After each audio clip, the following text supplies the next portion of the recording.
Welcome to Functionally Speaking, the podcast where two clinicians share one brain cell and way too many opinions. I'm Laura, your mineral-obsessed dietitian who gets fired up about gut health, metabolism, and fertility, with enough sass to keep it interesting and enough nuance to keep it real. And I'm Danielle, a physician assistant obsessed with gut health, hormones, and calling out bullshit. We're here for the nuance, the hot takes, the facts your certification skipped over, and the occasional spiral into chaos. If you're a health coach, practitioner, or clinician who's slightly functional, just like our mitochondria in our recording process, you're in the right place. We're not here to sugarcoat the science or pretend there's one right way to do this work. We're doing it our way, unfiltered, slightly feral, and always with love for the humans we serve. Let's get into it.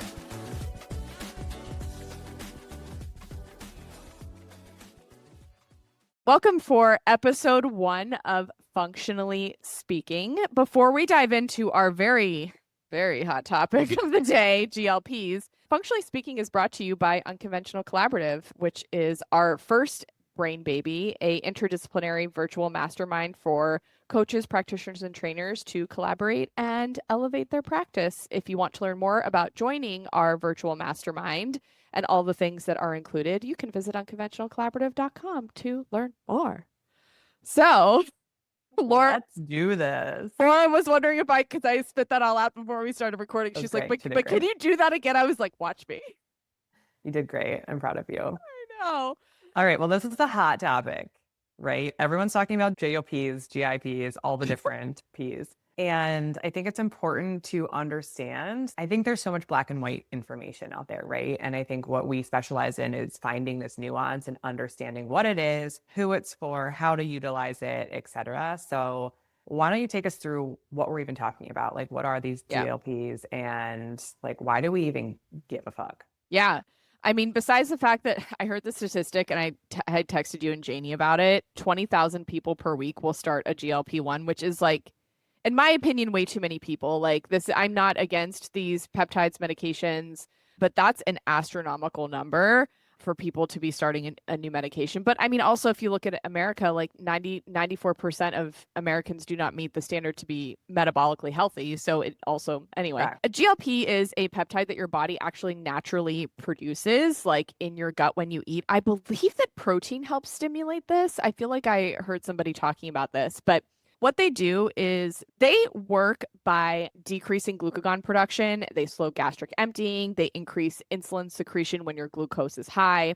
And they help reduce these post-meal blood sugar spikes. Really, the first thing that these medications were designed for is to help people with diabetes, right? Now, actually, I don't know if I mentioned this in the collaborative or not, but they are actually using this in type 1 diabetics to help curb those spikes. And I know someone who is a type 1 diabetic who's using this, and it's working like really amazingly for him. So that's super cool. But now we're seeing they started to notice that, people were really losing a lot of weight on these medications. And so then, research went back and looked at like, can we market this as a weight loss drug? And here we are. Well, and I think with anything, especially in America, it's like go big or go home. Yeah. Right. And I think what we are both seeing in practice is that it's being overprescribed and undersupported. And overprescribed, I think, is, you can talk about this in multiple ways of like too many people, like you just said, 20,000 people or 200, what do you say, 200,000? No, 20. 20,000 people per week are being put on these. And what I've seen in my practice, and you can talk about yours too, is that a lot of people are being put on and just like not supported. It's like, oh, your BMI is high or you're not losing weight. Here, go on this GLP-1, which I think there's a time and a place, and we can talk about that, but it's people have been putting on it and there's no plan. It's like, okay, you're on it now. And I also think we can talk about dosing, right? Like I'm not a prescribing provider, but from what we have learned and what we have seen, I think a lot of people are being put on too high of a dose, which is why we're seeing so many symptoms and side effects that are not just weight loss, right? We know that when people lose weight too quickly, they have gallbladder issues. It's not a GLP-1 specific mechanism. This happens whether someone loses weight too fast on a medication, a diet, or a disease process, right? This can all affect the gallbladder. And so I think it's also a matter of not just overprescribing for the fact of like too many people are getting put on it, period, but too many people are being put on too high of a dose too.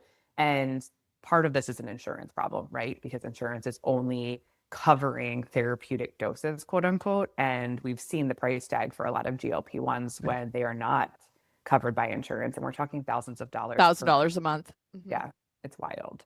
Yeah, it's really crazy. And I agree. I've spoken out recently about a lot of these people in the functional space who are just like praising these peptide medications, whatever you want to refer to them as like a god. And I'm like, you have no idea what's actually happening with like boots on the ground in conventional medicine. Like, we have a friend who works for a conventional concierge practice, and the doctor that she works with actually wrote a prescription for an increased dose for a woman who's 90 pounds because her goal weight was 88. Like, that to me is malpractice. And now that's a very extreme example, but there's a lot of people out there who are writing this prescription for people who want to lose that last 5 pounds, or who are newly postpartum, and it's like not the time to be, you're just going to deplete yourself. I know we could go on to a whole thing with that, but also like when you get those standard doses, like it's a predetermined vial. So like you can only click to that dose, like you can't release less. And I remember the first time thinking that like this dose is a problem is I was hearing anesthesiologists talking about how they were having to stop these. I think that they're telling people now 2 weeks beforehand to stop these medications because it slows the gastric emptying process so much that people were aspirating when they were under for surgery. You know how they tell you to fast for surgery? It's like people were like, That's insane. yeah, I mean, like really dangerous stuff, right? And I'm like, okay, if this is that severe, the dose is too high, in my opinion, in conventional settings. And like, you're right, this is an insurance problem, and the doctors just don't know. And they're being fed information. Like, who do they get the information from? The drug companies, right? So, like, that's another problem.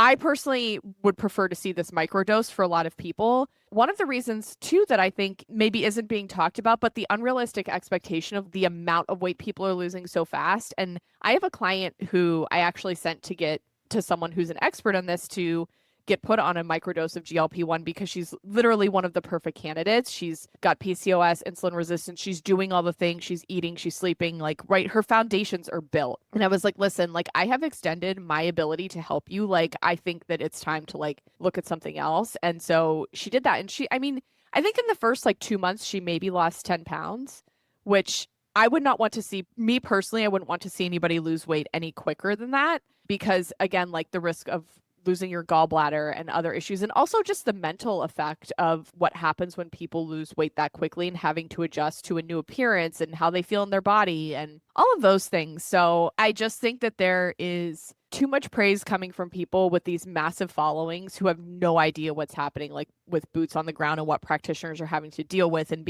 I imagine that there's some of the like antibiotics and these controlled substances and other things, like when I used to get yelled at all the time for these things. And I'm sure that like practitioners now are getting yelled at. Well, like the doctor told them, I would hear that all the time as a PA, like, well, the doctor said they would do this, or Dr. So-and-so always gives me an antibiotic. And I can just imagine like PAs filling in for doctors who are dealing with this, or like seeing somebody else's patients and being upset because they're not getting an increased dose kind of thing.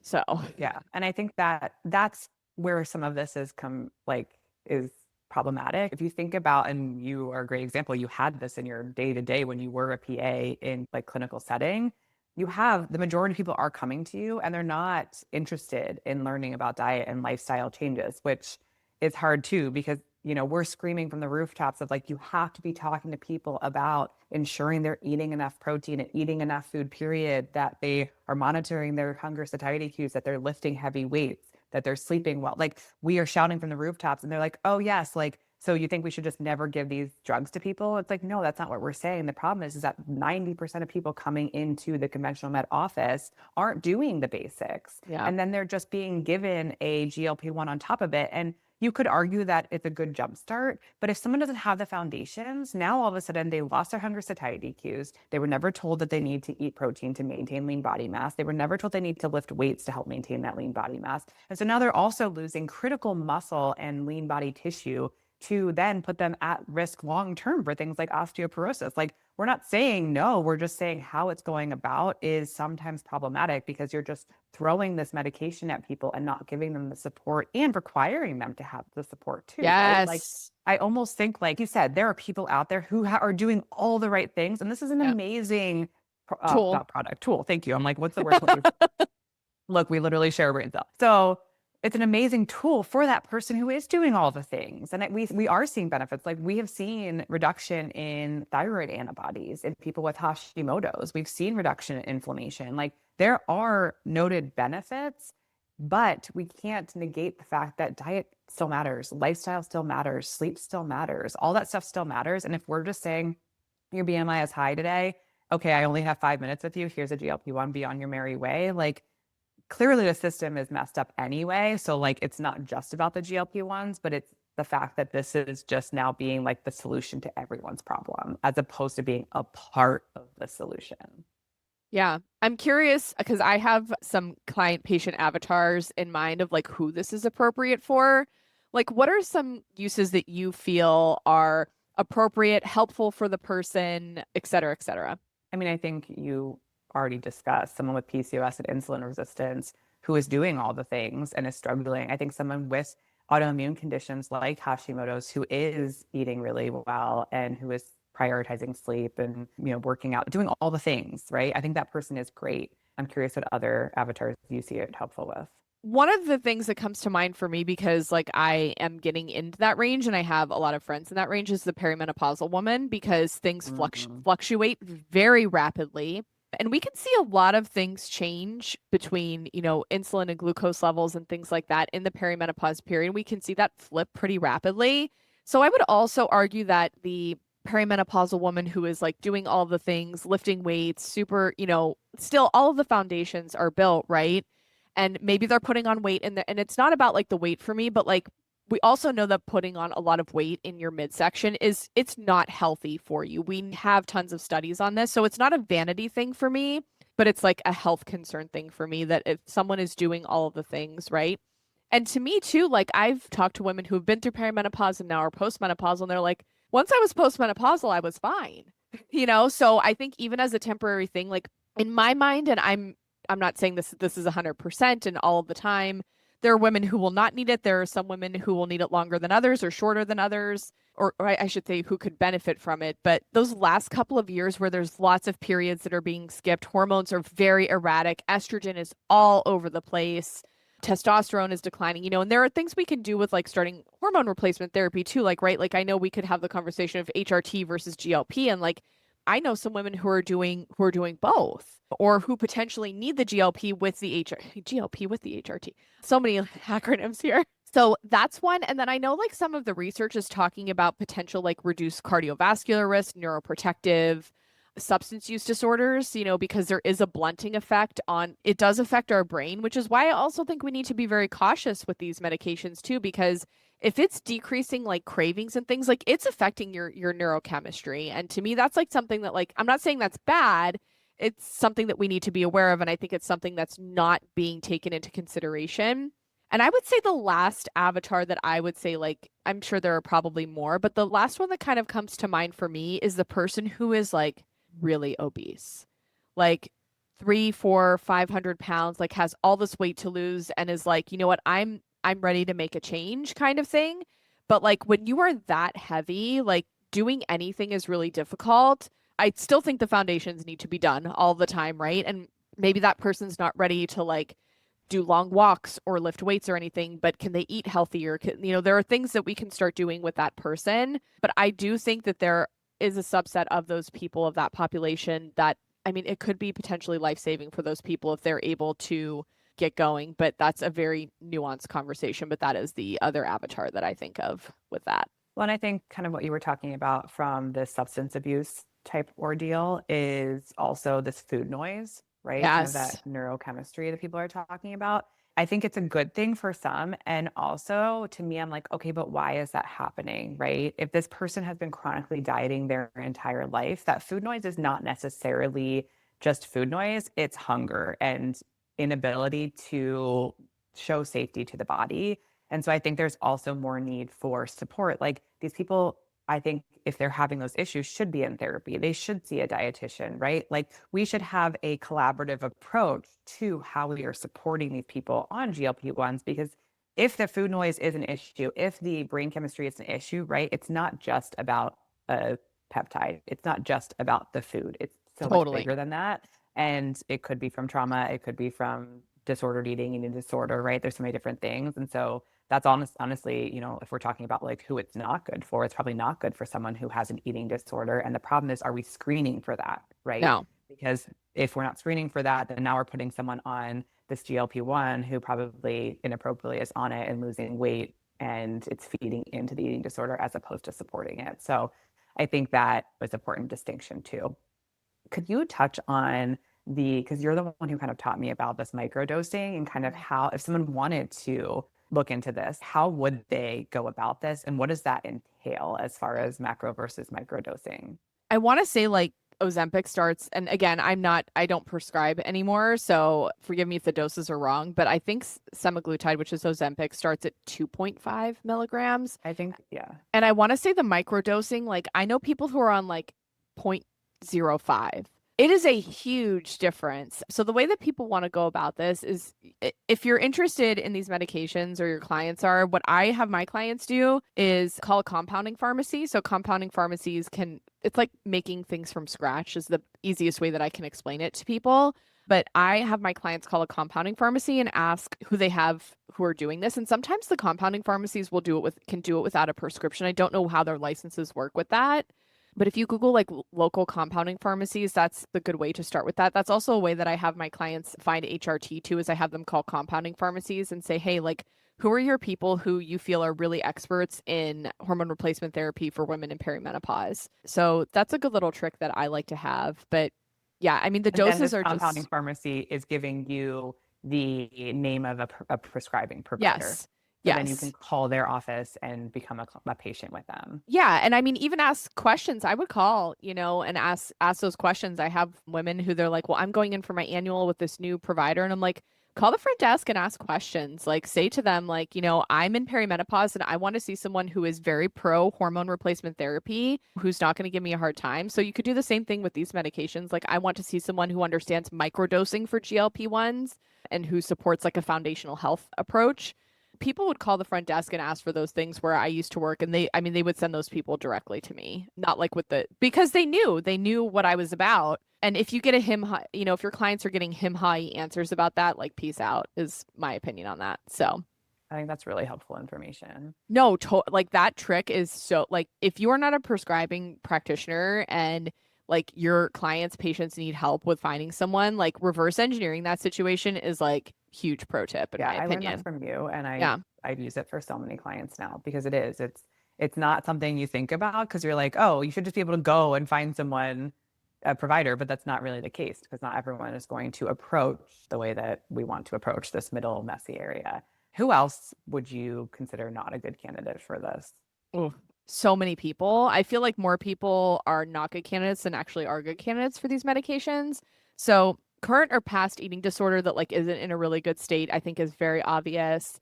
People looking for a quick fix, somebody newly postpartum, someone has been dieting as long as Oprah and doesn't know the difference, like understand how to nourish themselves, right? Like that's really important. Someone who's not willing to do any of the foundational work, someone trying to lose that last 10 pounds, like people who are just like obsessed with how they look, like a body dysmorphia picture. I just think lots of people are not good fits for this. And I also think we could even say that a lot of people aren't good fits yet.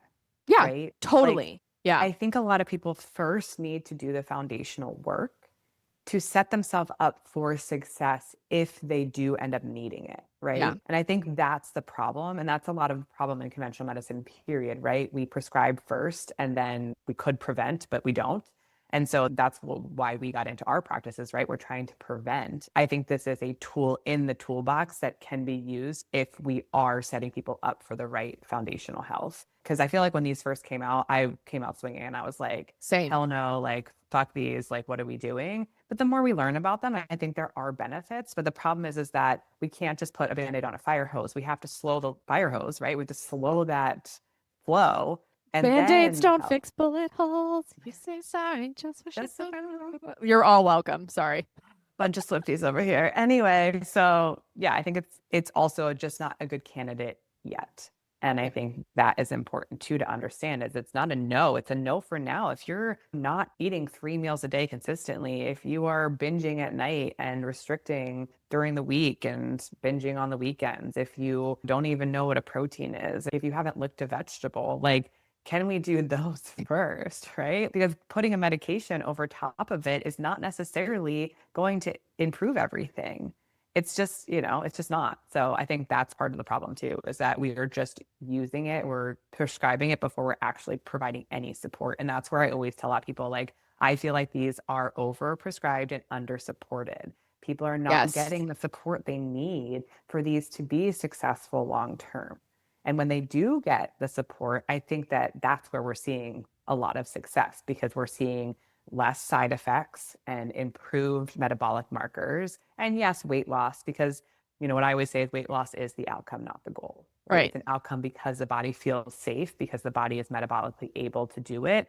If we're doing it in a healthy manner, right? We're doing it at no more than 2 pounds per week, depending on the person's, overall weight. Yes. So I anything agree. else to wrap up with this? I would say like, making sure that you are telling your clients and patients to like ask about the side effects of these medications is really important. Like being fully informed of the risks and the benefits and making sure that the people that you're serving understand those things. Like I always say, like I am very pro medical freedom and pro and informed consent, right? Like as long as you're informed and you have, and none of us are ever going to have all the information, right? But as long as there is a reasonable good effort to understand the risks and the benefits, make your choices. Like this is America, where it's still a free country. Like you're free to do what you want with your body, right?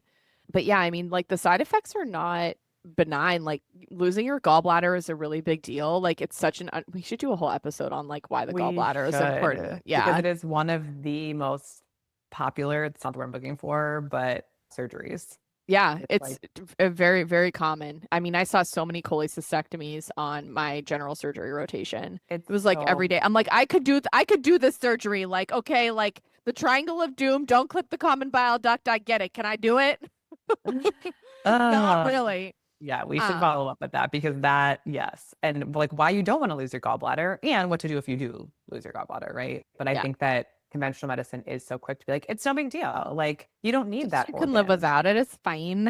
It's fine. It's fine. It just helps with fat soluble vitamins and You such. don't need those. Vitamin D is not important at all. Oh, vitamin D is unimportant. Yes, that's another Ugh, thing. do we want to end with maybe like three things, and we don't have these planned out, but like a couple of things that we can give the practitioner who is listening that is important, that we feel are the most important things for them to point out for their clients or tell their clients, etc.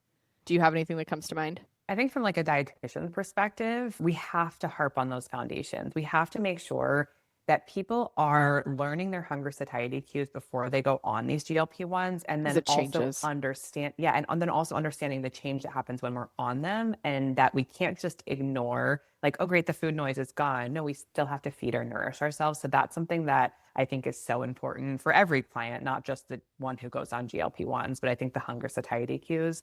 And then also understanding the role in protein and lean body mass, and understanding how to help someone get enough. And I think there's like, unfortunately, there's been like this turn on social media of like protein everything. Like, I'm not Ugh. talking about like protein ice cream or protein chips, like actual protein, Meat, eggs, meat, fish, dairy, eggs. Yes. The things that like like real our body needs. food. Yes. Yes. And really like focusing on that. And then I think the last one for me is also like, women are so scared to lift heavy weights. I don't know why, but like in order to maintain lean body mass, especially as we get older, it is so important to lift heavy shit. And I think supporting women, and like I just talked to a client this week who was worried about getting bulky from doing too heavy of a weight. I'm like, how is this still a discussion? Like, we want more muscle. Muscle is metabolically expensive. We want that shit. So I think those are my takeaways from especially a dietitian perspective. And what we're seeing is important in supporting of people who are candidates and then people who are using them. What about you? I would say one of the most important things that I discuss with people if they're considering going on these medications is to talk to your prescriber about an end date. What does this journey look like? And this is not a tool that I want to use forever, kind of thing. So can we talk about like what this journey looks like for me? What labs are we going to be checking? Like I know my girl who's on it now, like they're following her, like she had an elevated HSCRP and her insulin was like over 20. So, they're tracking all of those things. So I think that those are really important questions. And if like, how are you going to like the prescriber, like what other things should I be doing to support this journey? And they should be talking about things like weightlifting and protein. And my client who's on, she's like, my sleep has gotten so much better.